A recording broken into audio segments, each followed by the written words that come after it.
Madame, Monsieur, bonjour et bienvenue à cette autre édition spéciale consacrée à la culture et au bien-être sur Africa TV, votre télévision panafricaine. Alors, en ce jour, parlons de la richesse florale, une prouesse de la culture africaine dont l'importance se fait davantage ressentir, surtout en ce moment où le monde entier croupit sous le poids d'une pandémie due de coronavirus ou Covid-19.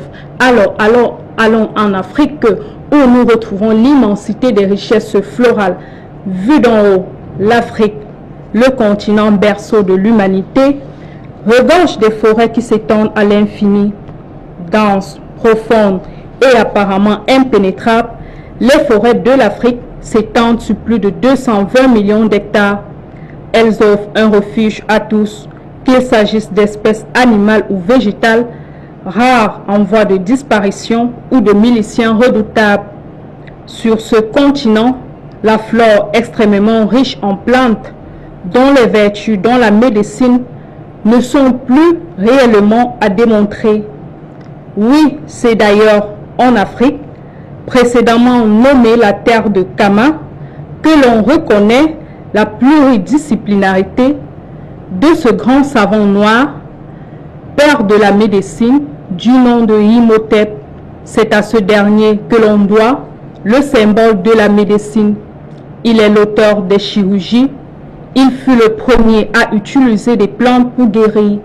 Imhotep désigne ainsi celui qui vient en paix. Il fut le premier génie de l'humanité, le grand scribe, l'architecte et musicien. Bref, un homme africain nanti de talent dans divers domaines. Oui, chers téléspectateurs, nous parlons bien d'Imhotep comme nous l'avons vu dans ces images. Il fut le premier à expérimenter les plantes comme étant capables d'apporter un processus de guérison. D'ailleurs, l'on ne saurait parler de guérison avec les plantes sans faire allusion à la médecine douce dite traditionnelle que présente ce reportage. Ensemble de connaissances et pratiques, explicables ou non, utilisées pour diagnostiquer, prévenir ou éliminer des maladies physiques, mentales ou sociales, et qui peuvent se fonder exclusivement sur une expérience et des observations passées transmises de génération en génération. Voilà comment l'Organisation mondiale de la santé définit la médecine traditionnelle. La médecine traditionnelle, j'en fais souvent usage. J'ai encore plus trouvé l'efficacité de cette médecine lors du traitement de mes crises de sinusite. J'ai été traité par les racines et depuis, je ne sens plus ces maux de tête atroces, je ne fais plus de crise de sinusite. Au Togo, comme partout ailleurs, les détenteurs du secret de la guérison par les plantes ou des connaissances ésotériques font du chemin. Les statistiques disaient que 70% de la population fait recours à la médecine traditionnelle. Après, on nous dit 80% fait recours à la médecine traditionnelle. Tout dernièrement, dans un document de l'OMS, j'ai lu 85% de la population fait recours à la médecine traditionnelle. Je vous rassure que un petit lendemain prochain, là, on nous dira que 90% de la population fait recours à la médecine traditionnelle. Ça veut dire que la population a vite compris maintenant que c'est par le naturel qu'on peut mieux se soigner. Par la grâce de Dieu, j'ai confiance à la médecine traditionnelle. Si ça peut aller.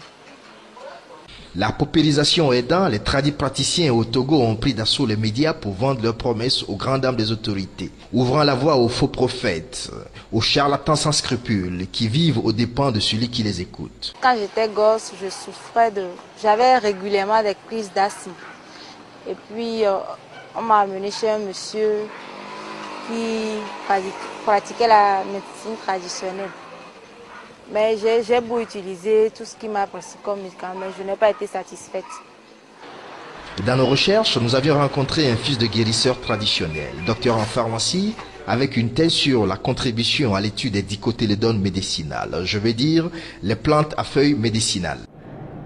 Continuons avec les plantes et parlant de ces plantes qui guérissent en Afrique et qui font d'ailleurs le mérite de la culture africaine, figure l'artémisia. C'est pourquoi en ce jour, nous parlons de l'artémisia comme étant l'assurance d'une victoire sur le coronavirus. Alors, il s'agit de cette plante, comme l'a souligné le docteur André Waka, qui a pour propriété de rendre le milieu basique dans le corps humain afin d'éliminer l'acidité qui cause la maladie. Cette plante dont l'efficacité a été avérée dans le traitement du paludisme, à en croire à ce reportage de nos confrères d'Africa News.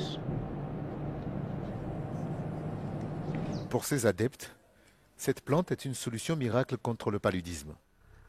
L'artémisia, qui est cultivée en Afrique, alarme la communauté scientifique qui est sceptique sur son efficacité et inquiète sur ses effets secondaires. C'est un faux procès. Je laisse tomber les études. On a le cas sur nos personnels ici. On a les cas dans nos familles. Depuis qu'on a commencé à produire l'artémisia, on le met à la disposition des membres de nos familles. On voit bien qu'ils sont traités du palu. Donc nous, on n'a pas besoin forcément qu'on vienne nous dire que ça ne marche pas. On voit bien que ça marche. Ils voulaient une étude scientifique, ils ont une étude scientifique qui a été faite. Mais nous, on le voit au quotidien. Et nous qui sommes exposés au palu, on le voit au quotidien. Le continent concentre 91% des 445 000 décès annuels dus au paludisme et 90% des 219 millions de cas dans le monde. La phytothérapie, peu onéreuse, y serait un avantage par rapport aux médicaments souvent plus chers, rares ou faux. Voilà. C'est la cause la plus fréquente de consultation ici à Zagreb. Si 10 malades, au moins 6 font le paludisme, on peut dire que c'est la première cause de consultation ici à Zagreb. Selon l'Académie nationale de médecine de France, cette thérapie à base de plantes est inefficace et irresponsable. Elle précise en outre que du fait de sa composition incertaine, l'artémisia, pris pendant 7 jours sans autre traitement par de jeunes enfants impaludés, les expose au neuropaludisme, une complication grave de la maladie. Dire qu'il faudrait l'utiliser avec beaucoup d'intelligence en permettant l'extraction de l'artémisinine qui sera combinée à une molécule partenaire dans une combinaison thérapeutique, à base d'artémisinine. Je rappelle, c'est 2 médicaments, l'artémisinine plus une molécule partenaire pour une bonne prise en charge et pour éviter toute survenue de résistance à l'artémisinine. Le conditionnement des récoltes d'artémisia en Afrique sous forme broyée en sachet ou en gélule au Sénégal est aussi dans le viseur de l'OMS. Oui, l'artémisia, un véritable miracle de la culture africaine. L'artémisia semble également être utilisée dans le traitement de cette pandémie qui menace le monde entier, la pandémie de coronavirus ou Covid-19. À ce sujet, d'ailleurs, aucun cas de plus n'a été détecté ces dernières 72 heures au Togo.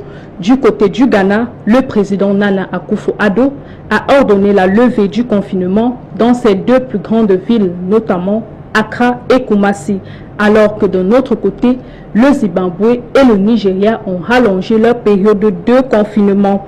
Par ailleurs, parlant toujours de l'artémisia et de la pandémie de coronavirus, la population tanarivienne du côté de Madagascar s'est nettement distinguée dans la gestion de la pandémie après l'utilisation des tisanes à base de feuilles de camphrier, d'eucalyptus et d'oranger. Le pays est passé à un stade de valorisation de la recherche et du développement. Retrouvons plus de détails dans ce reportage. Il n'a pas besoin de forcer son talent pour convaincre les clients. Sur ce marché d'Antananarive, Ziri, ce vendeur de masques, se frotte les mains. L'apparition du coronavirus à Madagascar effraie tout le monde. La population se rue sur ses protections.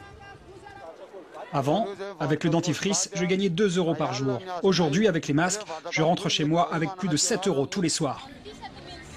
Avec le confinement de la capitale, les vendeurs à la sauvette profitent de la situation et de la peur des gens. Ici, ils font miroiter les bienfaits des plantes et des remèdes ancestraux, censés protéger du Covid-19. Les étals des vendeuses débordent de feuilles, mais aussi de citron et de gingembre. Nos ancêtres utilisaient le gingembre pour guérir de la grippe et de la fièvre. Par exemple, lorsqu'on tousse, on utilise le miel et le gingembre pour chauffer le ventre. Le citron est utilisé pour apporter de la vitamine C. Si les esprits crédules espèrent ainsi échapper au coronavirus, les médecins de l'Organisation mondiale de la santé appellent à la raison. Nous sommes en face d'une nouvelle forme qui n'est pas la grippe.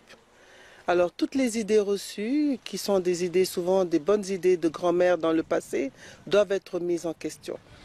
La médecine traditionnelle malgache est utilisée depuis la nuit des temps.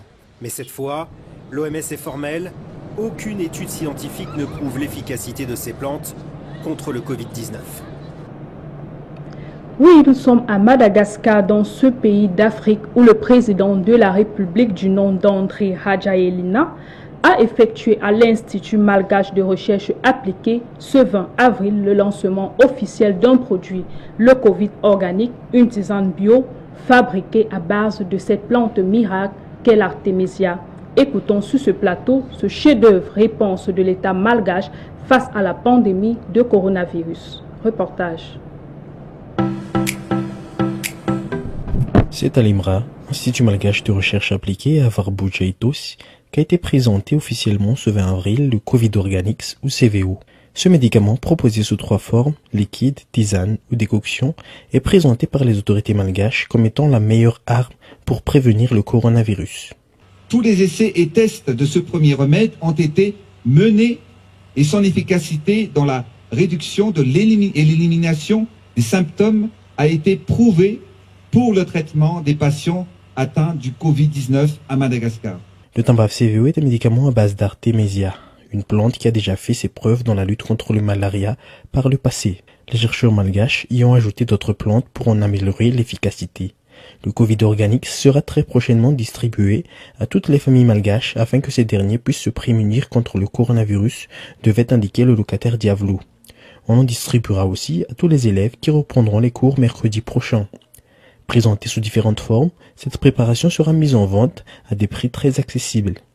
Le chef de l'État confie par ailleurs que les grandes nations comme le Canada et les États-Unis ont manifesté leur intérêt à disposer de ce médicament.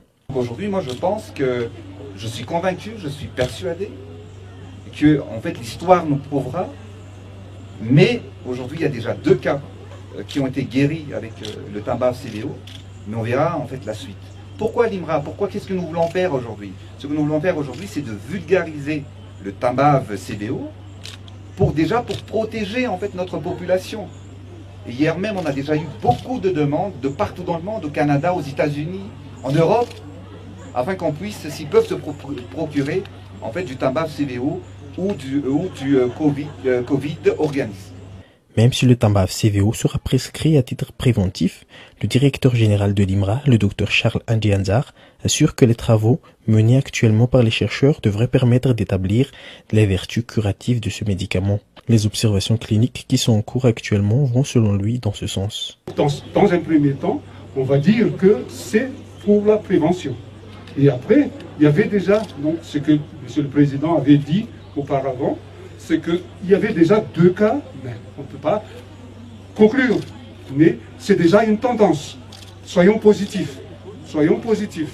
Et dans ce cas-là, on va voir, il y a des études cliniques qui vont être effectuées, et sont en cours plutôt, et nous allons voir ça dans les prochains jours. Je veux vous dire tout simplement que tous les produits qui sortent de l'IMRA ont été donc déterminés, leur toxicité, aussi les effets secondaires, leur dose et en même temps aussi donc, la forme d'administration.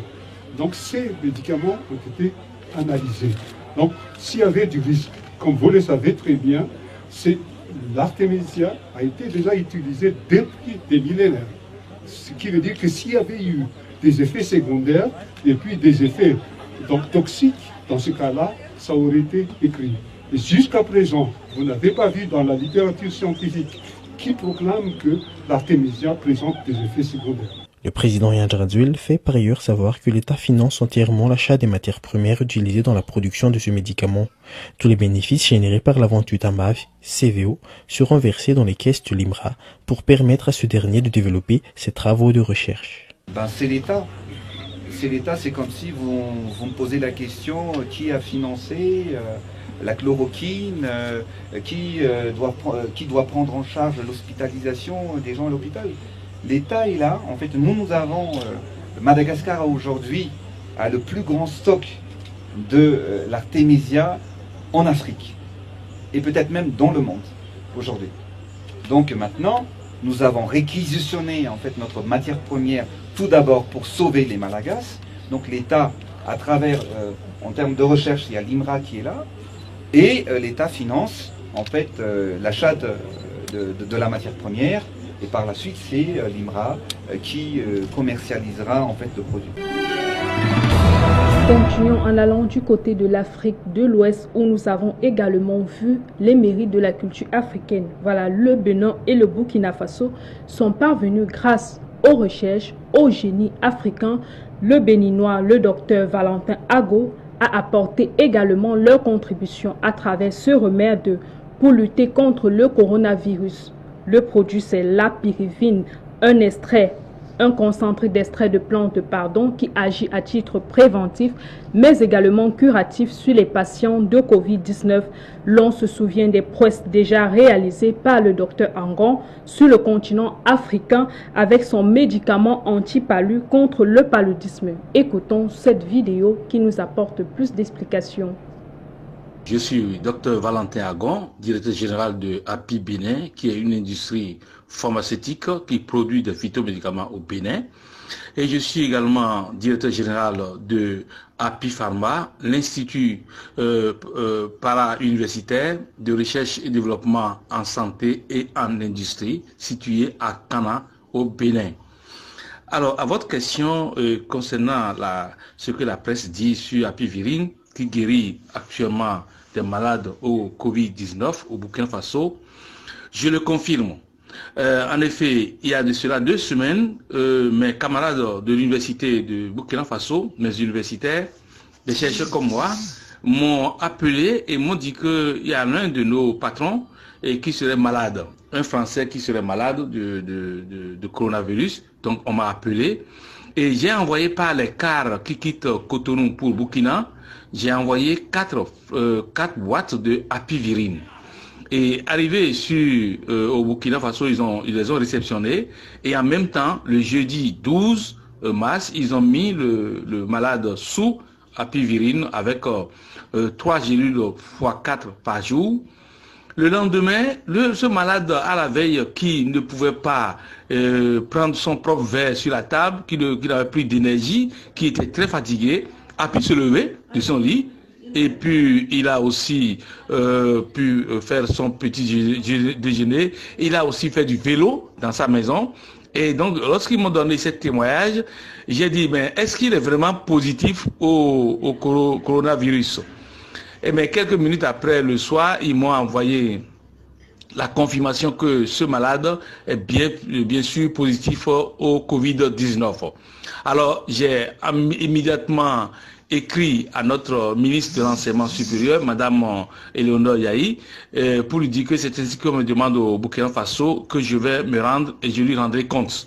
Et donc j'ai pris le premier avion le samedi qui a suivi, c'est-à-dire le samedi 14, j'ai pris le premier avion de Cotonou, Air Burkina. Arrivé ici vers 14h, 15h, nous avons été directement à l'hôpital et on a transmis, on a complété le médicament à ce malade. Alors le malade nous a dit, parce qu'on n'accède pas au malade, pas personne interposée, que sa femme est aussi malade et son fils aîné, en tout cas 11 personnes dans sa maison étaient aussi malades de Covid-19. Et qu'est-ce qui s'est passé? Nous avons déposé les produits à leur portail et ces malades seront envoyés un enfant chercher les produits et ils se sont mis sous Apivirine. Et bien le lendemain, nous avons eu beaucoup de témoignages, la toux a disparu, les fatigues ont cessé et tous sont positifs. Dans sa maison, nous avons remis au total Apivirine à 11 personnes dans la maison du premier malade. Et donc tous ceux-là sont bien portants aujourd'hui et vont très bien, juste après 5 jours de traitement. Et il y en a qui sont devenus même négatifs au Covid-19. C'est ainsi que ça s'est passé. Et puisque j'ai été formé au Burkina Faso, j'ai adressé immédiatement une lettre au président de l'université de Ouagadougou, qui est l'université Kizerbo, Et le vice-président m'a reçu immédiatement dans son bureau avec mes anciens formateurs et nous avons mis une équipe sur place et nous avons demandé une audience auprès du ministre de l'enseignement supérieur de Burkina Faso et de la recherche. Nous l'avons eu rapidement. Le même jour, le ministre nous a appelés. Et puis, on a été le rencontrer le mardi là, et il nous a écouté de long en large. Le même jour, le ministre a mis sur pied un comité pour l'étude clinique, pour confirmer ce que j'étais en train de lui dire. C'est ainsi que le lendemain, le mercredi qui a suivi, on a fait une réunion entre universitaires, et on a mis en place, on a d'abord reçu, on nous a reçus à l'IRS, c'est-à-dire à l'Institut de recherche en sciences de santé au Burkina Faso, dont le directeur s'appelle Sylvain Ouidrago. Il a invité tout le monde, tous les corps, médecins, infectiologues, pneumologues, tout le monde était là, et tous ceux qui passent dans le combat contre Covid-19. Voilà, chers téléspectateurs, alors pour conclure, relevons tout de même que ces chefs-d'œuvre de la médecine douce suscitent la polémique au niveau de la communauté internationale, mais également de la communauté des scientifiques. Au fond, n'y aurait-il pas peut-être une volonté de décrédibiliser le talent africain, surtout en ce moment où tous les pays sont dans la course pour la lutte contre le coronavirus? Il apparaît alors impératif pour la médecine moderne de fusionner avec les recherches de la médecine douce pour aboutir à de meilleurs résultats. Voilà, chers téléspectateurs, merci de nous avoir suivis. Nous vous souhaitons bonne suite de programmes sur Africa TV.